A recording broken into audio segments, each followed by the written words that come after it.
Hi, I'm Delmar. I'm 78 years old, and last week, my daughter mailed me back the house key I once gave her with no note, just silence. They said I was always welcome. Then they erased my name from the photo, from the porch, even from the garden my wife planted. I gave them everything: my land, my time, my love. But they gave me distance, condescension, and eventually, a locked door. Now the home I built is filled with strangers, and my granddaughter draws pictures of me from behind a window I'm no longer allowed to knock on. But what broke me wasn't their rejection. It was realizing how quiet it happened. How did we get here? And if they return the key, does that mean they're giving something back, or just sealing the goodbye? Marla's fingers curled around the key, and for a moment, I thought she might cry. We stood on the front porch, the late afternoon sun casting soft gold on the fresh white paint. She looked smaller than I remembered, older, maybe, or just tired. I slipped the ring of keys into her palm and gave a small nod. "This is yours now," I said, trying to steady my voice. Every part of it. Her husband, Warren, hovered behind her, arms crossed. He hadn't said much during the handover, just scanned the property like he was checking square footage on a listing. When Marla turned to him, he stepped forward, took the key from her hand before she could even say thank you. His eyes didn't meet mine. He muttered, "Well, at least now we're not throwing away money on rent." I smiled out of habit, the kind you learn in meetings where people forget your name but want your signature. My chest didn't ache.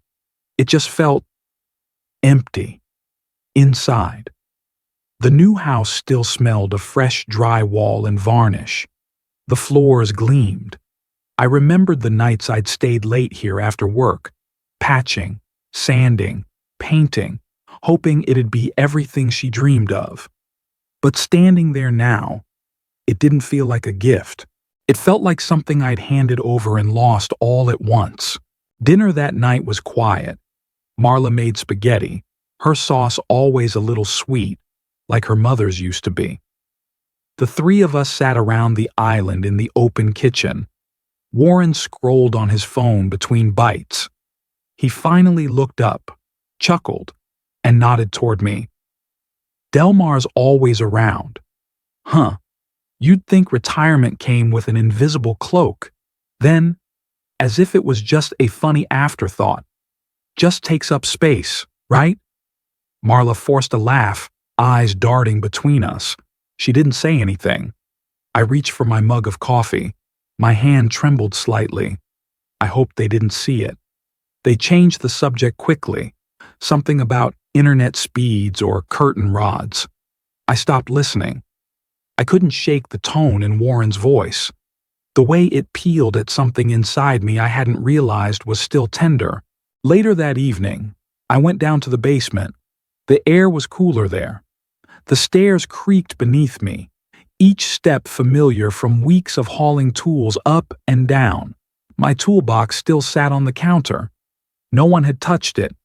I opened it, ran my hand over the handle of my old claw hammer, the same one I'd used to help reframe the pantry wall.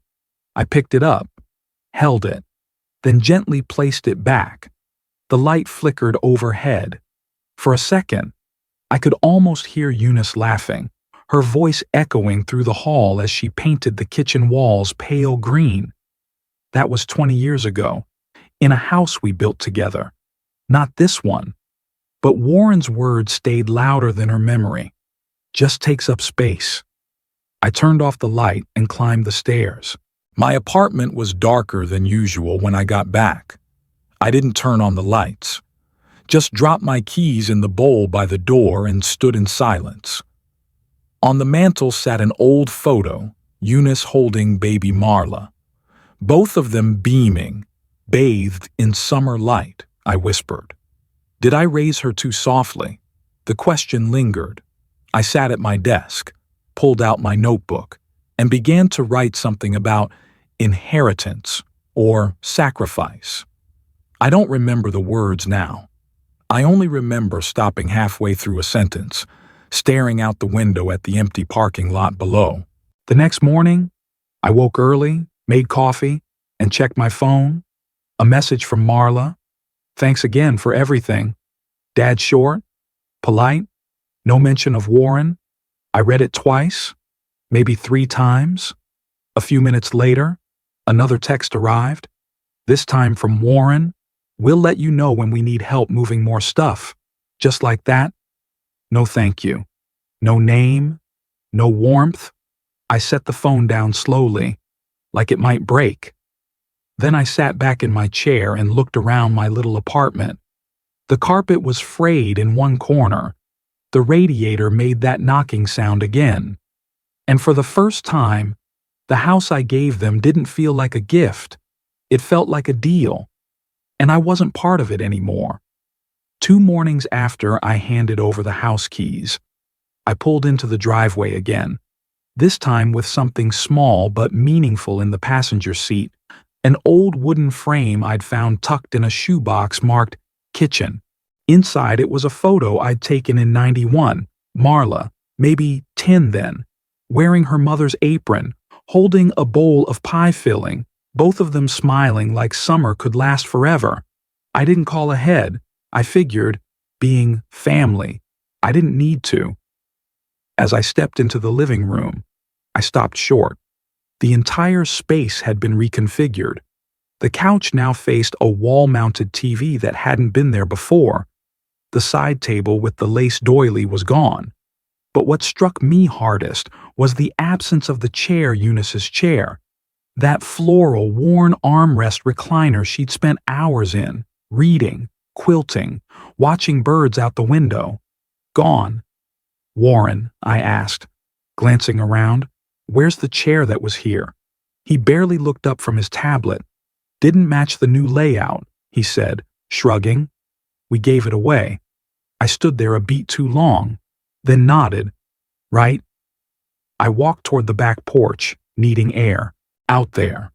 I leaned on the railing and let my eyes scan the yard. The breeze was softer than I expected for mid-spring, like the air itself was unsure of its presence. The corner where Eunice used to sit with her tea, the one spot she'd insisted on even as her knees ached, was now occupied by a yoga mat, neatly rolled, and a pair of folded laundry baskets stacked against the siding. I let my hand slide along the railing, remembering Eunice used to call that time of afternoon her stillness hour. No TV, no chores, just birdsong, the clink of her teaspoon against ceramic, and the faint hum of the neighbor's mower. Marla used to sit with her, legs swinging under the bench, sipping from her own tiny cup filled with sweet water and a slice of lemon. I thought about how much space that memory took up, and how easily someone else had cleared it away. Inside again. I offered the frame to Marla. She was rinsing lettuce in the sink. "Oh," she said, drying her hands. "This is sweet. Dad?" She took it, looked at the photo briefly, then smiled, polite and distracted. "I'll find a good spot for it," she added, setting it on the counter next to the mail pile and a box of granola bars. I nodded, but didn't push. Hours later, as I reached for my coat from the hook near the garage door, something caught my eye. There, sticking out of the top of the trash bin, was the photo frame half covered in cling wrap and a stained napkin. The corner of the glass poked out like it was trying to escape. I didn't say a word. I didn't call out her name or demand an explanation. I simply reached in, wiped the food residue off the edge with my sleeve, and slipped it into my coat pocket. That evening, we sat in the kitchen again, me with a cup of decaf, Marla with her laptop. She was scrolling through what looked like a furniture catalog. "Next time," she said, without looking up, "maybe something digital. Dad, easier to save that way." Her voice wasn't cruel, just casual. light, but the way she said next time, like there might be one, twisted something in me. I wanted to tell her that not everything worth keeping fits inside a cloud folder. That some things, like joy, like grief, like memory, come with edges and dust and fingerprints. But I didn't. I just nodded and pretended I hadn't heard her. The drive home was quieter than usual. I didn't turn on the radio. The frame sat in my lap. My fingers traced its edges, following the grooves in the wood I'd sanded down 30 years ago when I first made it for Eunice's birthday. There'd been a time I thought I was building something lasting, that the house I gave them would carry pieces of her, the bench, the chair, the frame, into the future. But now, holding that frame in the dark, I couldn't stop a single sentence from echoing in my head. If they can throw her out of this house, they'll have no trouble throwing me out too. I hadn't planned on going back so soon, not after the chair and the frame. But Marla texted that morning, inviting me to dinner, just a casual family thing. She wrote with 2 smiley faces at the end, like punctuation could make everything feel lighter. I stood at their door that evening, bottle of red wine in one hand, small jar of Eunice's peach chutney in the other. Clara Jo greeted me first, her arms wrapping around my knees. She pulled me in like I still belonged. Marla was slicing carrots at the kitchen island. Warren was already talking some story about a guy at work who parked too close to his new truck. The scent of roast chicken and rosemary filled the air. I tried to step into the story. We used to solve that sort of thing back at the firm by painting one side of the lot just a little tighter. Human nature's predictable. I offered. Warren didn't look up. Sure, Delmar, he said. But that was a different century, wasn't it? Laughter followed. Not cruel, just easy. Even Marla let out a chuckle, soft, automatic. I looked at her. She didn't look back. We gathered at the table. Clara Jo bounced in her seat, humming a tune. The wine was poured. My glass sat untouched. Marla raised hers. To Warren, she said brightly, for making this place feel like a real home, for all the heavy lifting, inside and out. Everyone clinked glasses. Even Clara Jo tapped her juice box against her father's. I lifted mine an inch, then set it back down. No one noticed. I stared at the chicken, perfectly golden, the kind Eunice used to roast on Sundays when the house was noisy with talk and radio songs. Now it was quiet. Even with the voices, it took me back decades back. Marla's middle school awards ceremony. She was the only one from her class to win something that year. A poetry contest, I think. Her mother couldn't come. The store had extended hours. I remembered the auditorium's cheap folding chairs, the way Marla's name was read, and no one clapped, not even her teachers. So I clapped, and I didn't stop. My palms stung, but I kept going until others joined in. Back then, I thought if I was loud enough, proud enough, the silence around her would never reach her. But tonight, I sat in that same silence, and no one clapped for me. After dessert store bought apple pie, still in the foil tray, Warren pushed back from the table. "You want a hand to the car, Delmar?" he asked, his voice smooth. "No," I said. "I'm fine." He lingered a second too long, like he expected me to change my mind. I didn't. I zipped my jacket slowly, thanked Marla for the meal, kissed Clara Jo on the forehead. Marla hugged me, light and quick, then turned back to the dishes. I walked out alone. The night was crisp, not cold. A breeze cut across the driveway, tugging at my collar. It wasn't the silence that hurt. It was realizing that the one person who used to break it for me had chosen not to, back home. I stood in my living room, facing the small wooden clock on the bookshelf, the one Eunice picked out at a yard sale in '89. Its hands ticked on. each second louder than it should have been. My phone buzzed. A message from Marla. "Thanks again. Dad, great seeing you. I didn't open the rest. I didn't need to. I deleted it." Then I crossed the room, opened the drawer beneath the lamp, and pulled out a thin envelope marked "Legal." I sat down, envelope in hand, and for the first time in weeks, I didn't feel tired. That was the night I stopped assuming I was still part of their story. I told myself I'd wait a few weeks before showing up again. Give them space. Give myself space. But old habits die slower than pride, and I found myself pulling into their driveway the following Saturday with my toolbox on the passenger seat. The attic vent had leaked last time it rained. Marla mentioned it offhand. Probably not expecting I'd offer, but I did. That's what I've always done. If something needed fixing, I showed up. Warren met me at the front door. "Oh, hey," he said, eyeing the toolbox. "Yeah, if you want to take a look, be my guest. I think it's probably just old insulation." He didn't offer to help, just held the door open long enough for me to pass through, then went back to whatever he was doing, probably his endless landscaping projects. The attic hadn't changed much since I'd helped drywall it back in '89. I ran my hand along the wooden beam where I'd penciled in measurements decades ago. A soft smile tugged at my face until I glanced out the attic window. The backyard was crawling with contractors. A young crew was hauling wood planks and clearing brush. My old trellis, the one I built from salvaged barnwood for Eunice's climbing roses, was being disassembled piece by piece. I watched in silence. Noticed they'd uprooted the dogwood tree too, after checking the vent miner issue. A cracked seal, I stepped down into the garage to put my tools away. That's when I saw it. The water tank. The one I'd installed in 1986 after saving for months.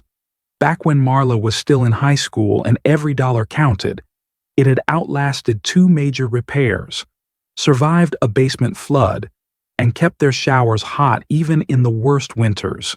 Now, it sat disconnected, pushed to the side near a heap of broken tiles and rusted yard tools. A young man in work boots and a sleeveless shirt was loading a dolly nearby. "Hey," I asked, "you guys pulling out the tank?" He nodded. "Yeah." The owner said it looked too old, said it was homemade. I nodded. Didn't correct him. Just turned and walked back toward the porch, my hands empty but heavier than when I'd arrived. Max barked before I even opened the screen door. The dog had never liked me, not in a mean way, just wary, like I reminded him of someone he wasn't sure he liked. Clara Jo came running. "It's okay." "Max, it's Grandpa." She scratched behind his ears until the barking stopped. "From the kitchen." Warren's voice rang out with a smirk behind it. "Maybe he senses ghosts." Marla laughed. I couldn't tell if it was genuine. I paused in the doorway, hands in my pockets, and felt something shift behind my ribs. Later, in the kitchen, I reached for a glass to get some water. The faucet looked different, sleeker, stainless. I waved my hand beneath it, and water streamed out automatically. "New fixture?" I asked. Marla looked up from her tablet. Warren had it installed. He likes everything updated. Wants the place to feel like his. I nodded slowly. Of course. That makes sense. I held the edge of the counter a little tighter. The sink still had the scratch on the porcelain where I dropped a wrench in '95, but everything around it had changed. The drive home was long in a way that had nothing to do with miles. The roads I knew so well blurred past the window, their familiarity more of a weight now than a comfort. "At a red light," I said aloud. "I built their safety, and now they rebuild over me." No one was there to hear it. Maybe that was the point. When I got home, I left the toolbox in the car, walked straight to the kitchen. I opened the drawer where I'd tucked it away before, pulled out the envelope. It still had that crease down the side from where I'd stuffed it in my glove box last fall. I didn't open it, but I didn't hide it either. This time, I placed it on the table, right in the center, something with my name on it, still intact, still mine. I pulled up to their house with the salmon still warm in its foil pan, wrapped in the same blue and white dish towel Eunice always used for Sunday lunches. The smell filled my car, brought back something close to comfort. This was her recipe. After all, her handwriting still faint on the card I kept taped inside the spice cabinet.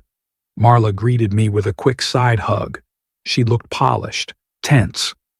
"Thanks for bringing something."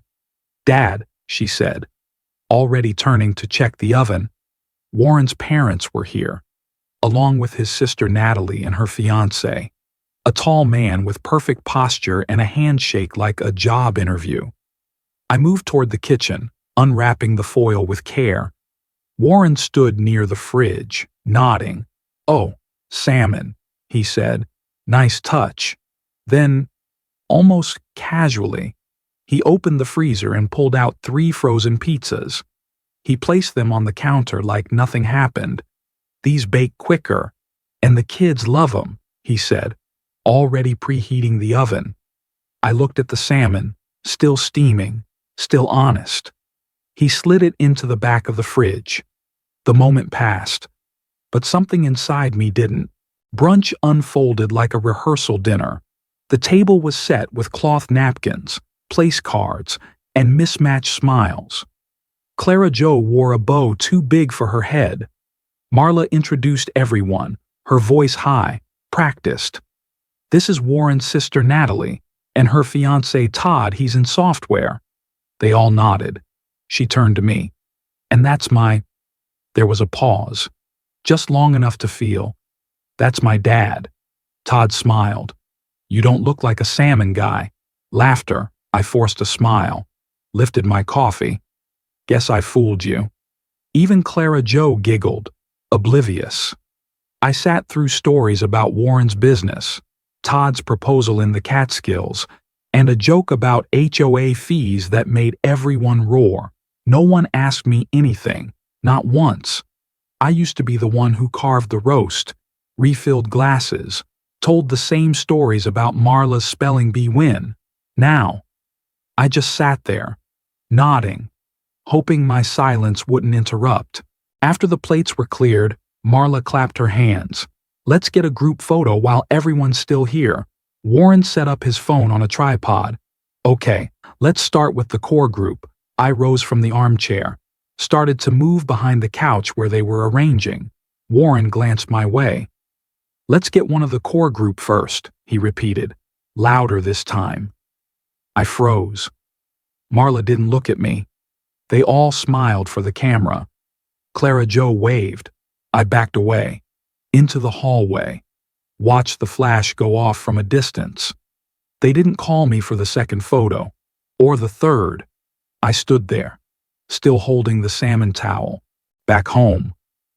I dug through the old photo box and found what I was looking for, a snapshot from 1994. Me, Eunice, and a sunburned Marla, all in the backyard garden. Eunice had her arm around both of us, the vines high behind us like a green curtain. I printed the photo, trimmed the edges, tried to tape it on the fridge. The magnet slid. The tape peeled. The photo drooped forward, curling at the corners like it didn't want to be seen either. I sat down at the kitchen table, didn't turn on the light. It wasn't anger. Not yet. But something inside me shifted, like a floorboard under too much weight. The envelope had been sitting out for 3 days. I'd told myself I wouldn't open it unless things got worse. But worse had become a habit lately. I opened it. Inside, the property deed.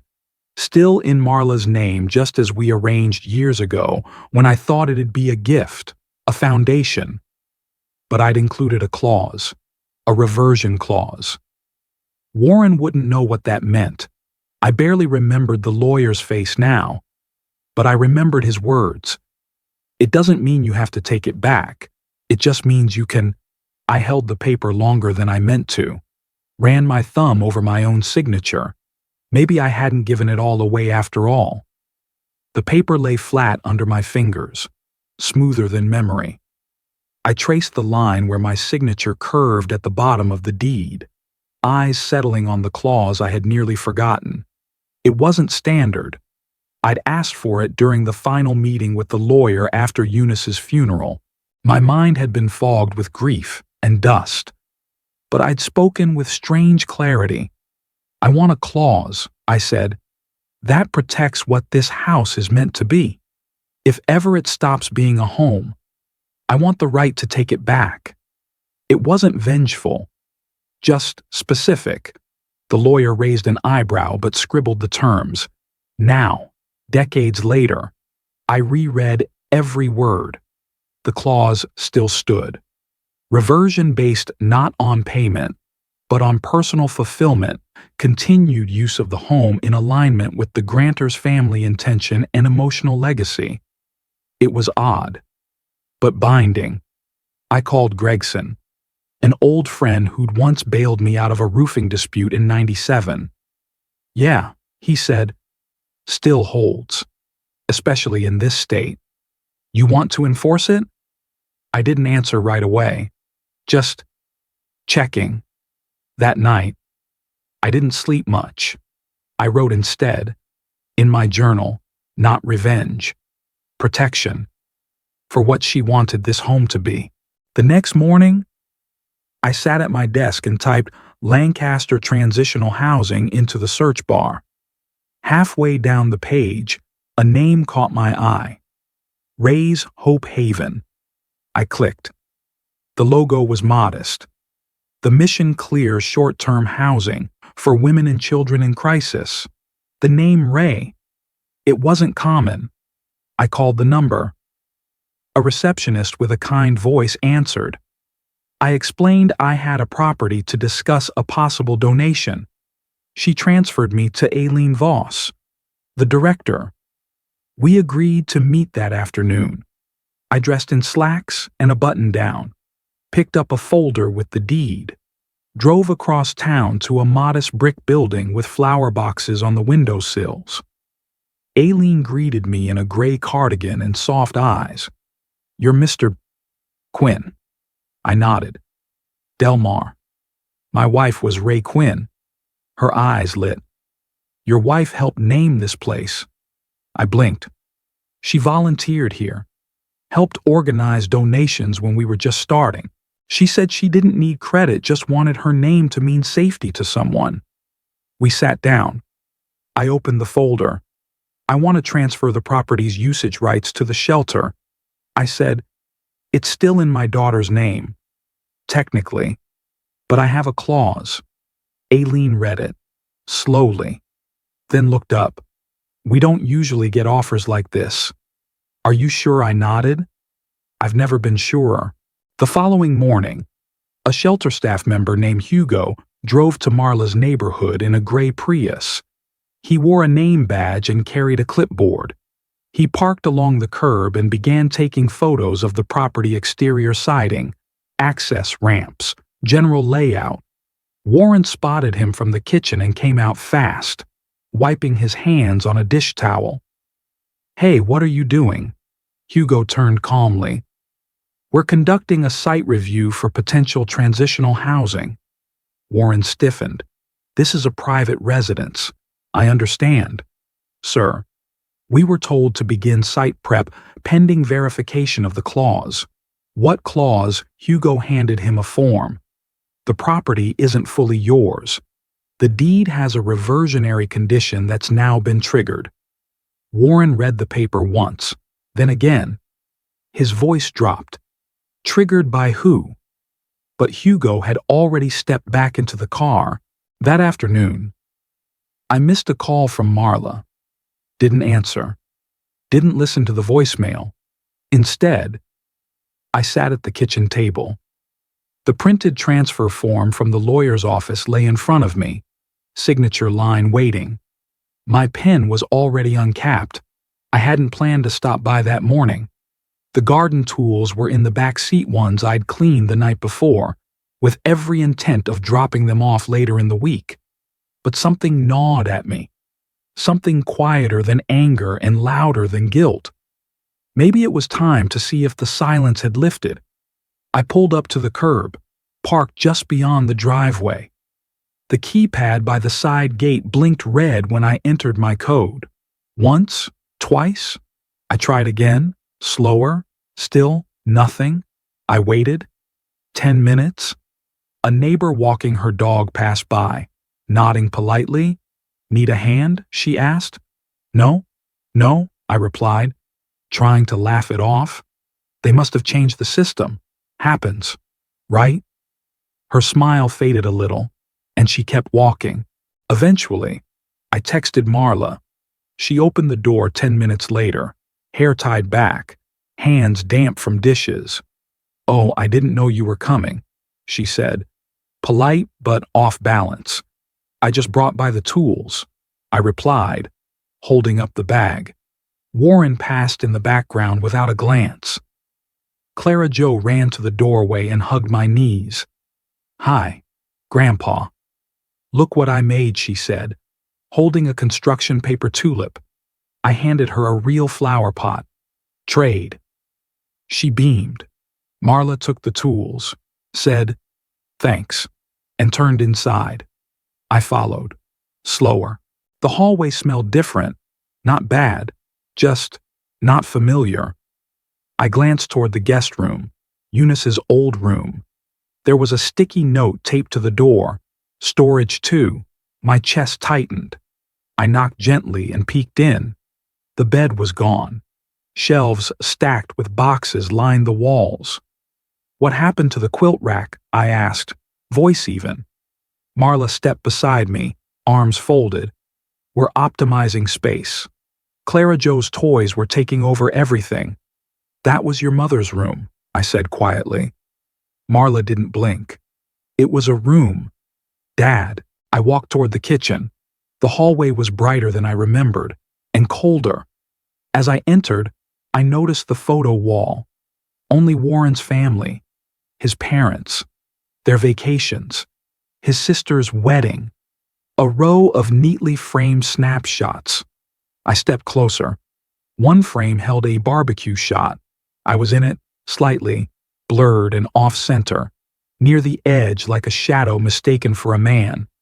I didn't touch the glass, just stared. Marla was by the sink.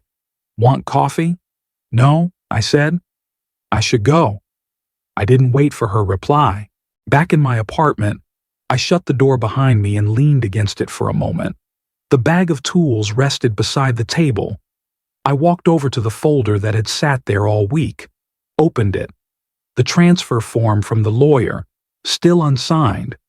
I took a breath, picked up a pen, and scribbled my name on the bottom line. Then I picked up the phone and called Aileen Voss. "I'm ready to proceed," I told her. The sky was clear that morning, too clear for what was about to unfold. I stood a few feet behind Aileen Voss as she stepped onto the porch of Marla's house, a manila envelope in her hand and purpose in every step. She rang the bell once, then again. Warren opened the door, shirt slightly wrinkled, coffee in hand. He saw her badge. His eyes dropped to the envelope, and before a word left her mouth, his face flushed red.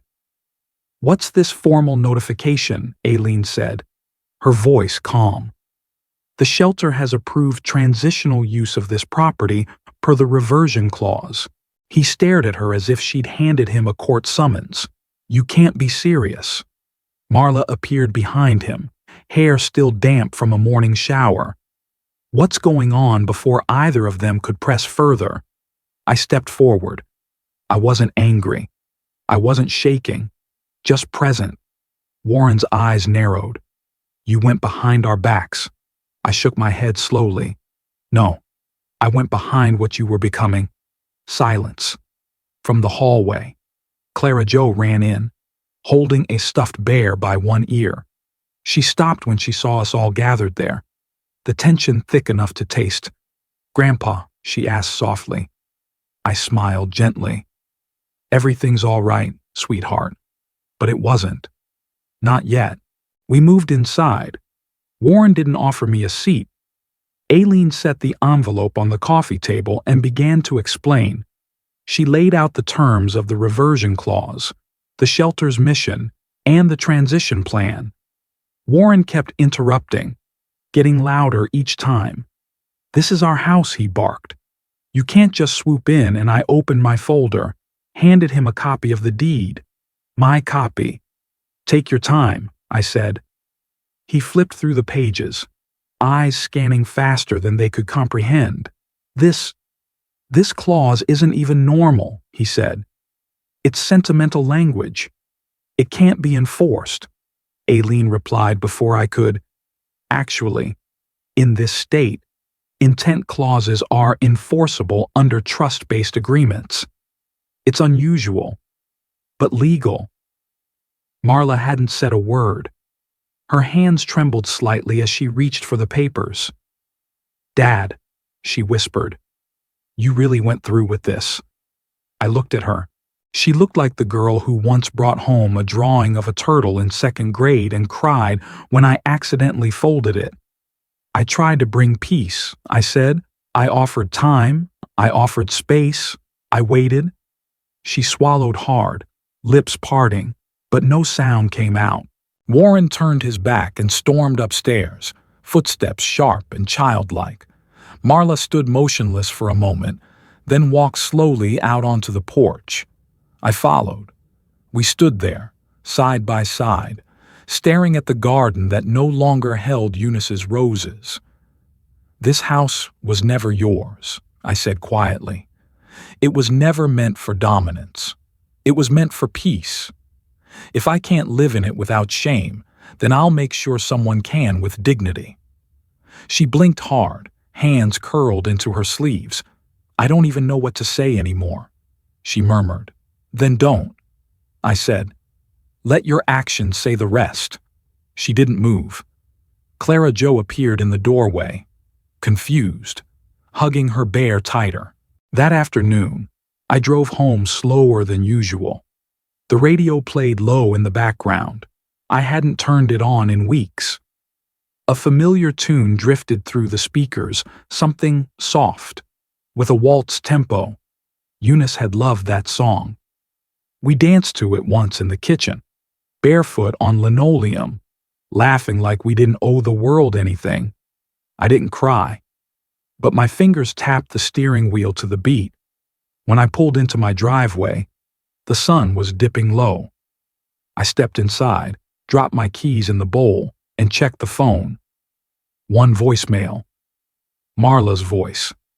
"Dad, we need to talk, please." I stared at the screen, but I wasn't sure anymore what kind of talk she meant, a bridge or a final wall. The voicemail from Marla came 3 days after the transfer notice was delivered. Her voice was quiet, like a whisper through fog. "Just come by," she said. "We should talk." I didn't ask for details. I didn't want any. But I went.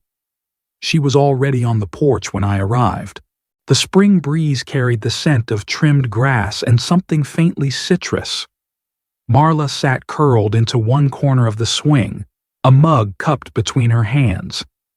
Her eyes met mine for a second, then darted away. "I wasn't trying to choose sides," she said. "I didn't ask you to." She nodded, lips pressed together. "It's just, I got caught in the middle." I settled onto the other end of the swing. The cushion was firmer than I remembered. Or maybe I was just noticing more now. There shouldn't have been a middle. I said, "Only a bridge." A car passed slowly on the street. Neither of us spoke for a moment. I didn't know how to stop it. She finally said, "Warren, he has strong ideas. Strong isn't the same as right." Marla looked down at her hands, and I let the silence do the work. She stood and motioned toward the front door. "Come in for a minute." I followed. The house was noticeably quieter than usual. No sounds of television or Clara Jo's footsteps. Some furniture was gone, A few empty shelves near the dining room. The air carried the faint smell of lemon polish and cardboard. Marla led me to the living room. "I haven't touched anything else," she said. "I thought maybe you'd want to see what's still here." I scanned the room and saw our family photo on the far wall. The three of us, me, Marla, and Eunice. It was the photo we took the summer she finished college. Eunice wore her Sunday pearls, Marla her graduation sash, and I just looked proud. Seeing it still hanging brought an unexpected warmth, a thread of something tender. I stepped closer. The frame had been cleaned, polished recently, but it was the nameplate beneath it that stopped me cold. Elaine Quinn, 1946-2011. I blinked once, then again. Her name wasn't Elaine. I turned to Marla. She wasn't Elaine. Marla froze. The printer assumed. She said, "I meant to fix it. I forgot. You forgot your mother's name." Her face turned pale. "I didn't mean Dad.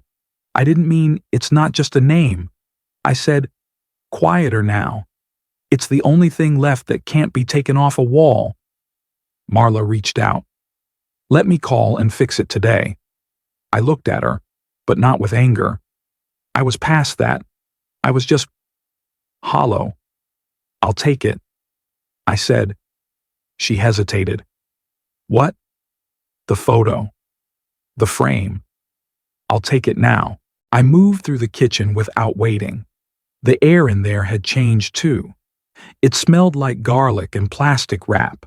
The drawers had new labels, sleek ones. I pulled open the one marked MISC. Inside, pushed behind some unopened mail, was Eunice's old cookbook, dog-eared, bound with masking tape at the spine. I didn't say anything, just picked it up and tucked it under my arm. Marla followed me into the foyer. "Dad, please." "I'm not angry," I said, hand on the doorknob, "but I am remembering." Her eyes glistened. Outside, the wind had picked up. It tugged at my coat as I stepped onto the porch. I held the frame close to my chest. Back home, I laid the photo on the table and examined the wood. A fine hairline crack had formed beneath one corner, probably from years of sun exposure, or maybe from whatever frame shop had handled it. I pulled out a small bottle of glue from the drawer and dabbed it along the fracture, pressing gently until the wood held. She always hated being misnamed. I whispered. Across the table, the drawer still sat open from earlier. I reached in and pulled out another photo, one I hadn't touched in years. It was of the house's foundation plans. Eunice's handwriting curled in the corner like a signature for peace and roots. I stared until the lines blurred. A tear slipped down and landed on the page, and it was in that tear that I saw what had to come next. Saturday came heavy with rain, the kind that soaks into the seams of your coat and makes the world feel slower. I hadn't planned to visit Marla's house. Not really. But somewhere between folding laundry and warming up leftover soup, my hands reached for the car keys. Some reflex I didn't argue with. By the time I pulled up to the curb, the street was slick, water pooling in shallow pockets along the sidewalk. I didn't get out right away. Just sat there for a moment, watching the steam fog up the windshield. Then I stepped into the rain with my old umbrella, the one missing a spoke. Eunice would have scolded me for still using it. I walked toward the side fence. The roses were gone, not trimmed, not relocated, gone, dug up completely. The garden had been replaced by a gravel patio and a rust-colored fire pit. 4 plastic Adirondack chairs surrounded it like sentries. No trellis, no hose coiled by the spigot, just emptiness masquerading as design. That garden had been Eunice's sanctuary. She'd planted each bush one season at a time: sunrise roses, yellow drift, Even that white climbing one that never quite thrived. She'd talk to them, water them at dawn, said it made the soil kinder. And now, someone had made a choice, a permanent one. I didn't knock, just turned back toward my car, the ache in my knees sharper than the wind. But before I left, I parked a little farther down and walked to the front door. Maybe, I told myself, they didn't know I was coming. Maybe Marla would open the door, surprised but warm. I knocked, waited, knocked again. Nothing. I sent a message just passing by. Would be nice to say hello. The rain thickened. I stood there like a forgotten package on the stoop, the umbrella trembling slightly in my grip. A car passed. Then another. Finally, I gave up. Across the street, Mrs. Valdez stood behind her curtain, just enough for me to see her face. She didn't wave. Neither did I. I drove through the steady downpour, windshield wipers thudding in rhythm with my thoughts. I didn't go home, not yet. I turned down a quieter road, the one that led to Ray's Hope Haven. Aileen looked up as I stepped into the shelter office, shaking off the damp from my coat. I placed the folder on her desk, no ceremony, no hesitation. She opened it carefully. This is the final version. Yes, I said, effective immediately. She hesitated. Delmar, are you absolutely sure there was a framed photo behind her, slightly crooked? It showed Eunice standing in a field of sunflowers, surrounded by shelter volunteers. Her handwriting still labeled the back wall of the community pantry. She had helped name this place. I met Aileen's eyes. There's no home in that house anymore. Let someone else build one. That night, I returned to my apartment with a strange quiet in my chest, not peace, not grief, something else, something solid. I placed Eunice's rose-patterned gloves on the end table next to a faded photo of the old garden. It had been taken in early spring, the bushes just beginning to bud. She was crouched low, smiling up at me with dirt on her cheek. A voicemail blinked on my phone. Dad, I didn't know you came by. Clara's sick. Warren's been distant. Can we talk tomorrow? I didn't answer, didn't delete it either. Just sat there. In the morning, I drove past the house one final time. Not to go in, not to be seen. Just one last look. The curtains were closed, but in the second-floor window, I saw Clara Jo's small silhouette. She was drawing something on the fogged glass with her finger. A heart, maybe, or a tree. When she spotted me, her face lit up. She waved with both hands. I slowed the car, just for a second. Then I kept driving. The rain, I drafted a letter, then deleted it. Then draw. The rain kept the next morning. I loaded a cardboard box into the back seat of my car. Inside were Eunice's gardening books, her faded gloves, and a small bronze plaque I had polished the night before. It read, Eunice Quinn, giver of quiet things. When I pulled into the shelter lot, Beck, the young volunteer, why? You said you had some. I handed him the box. Her name was Eunice. I said, she volunteered here years ago. Beck nodded, placing the box down carefully. He glanced at the plaque and paused. My mom used to come here. He said, voice softer now. Back when she had no one. She always said some lady named Eunice helped her learn how to cook. Not fancy stuff, just enough so she didn't feel useless. Said she cried less after that. I didn't say anything. I couldn't. Beck showed me inside. The community wall had been freshly cleaned. On the center panel, written in uneven chalk, was a quote. A home is where someone remembers your name even when you're not there. That's hers, he said. We found it in a note tucked into one of the old cookbooks. I reached out and touched the letters. My fingers trembled slightly. That evening, I returned to my apartment. Shoes, muddy from the shelter's garden beds. The hallway light flickered as I bent down at my door. There, beneath the doormat, was a plain envelope. Inside, a folded note. You didn't deserve our silence. I didn't know how to hold both my loyalty and my gratitude. I failed. I see it now. No grand apology, no justification, just truth, however late it came.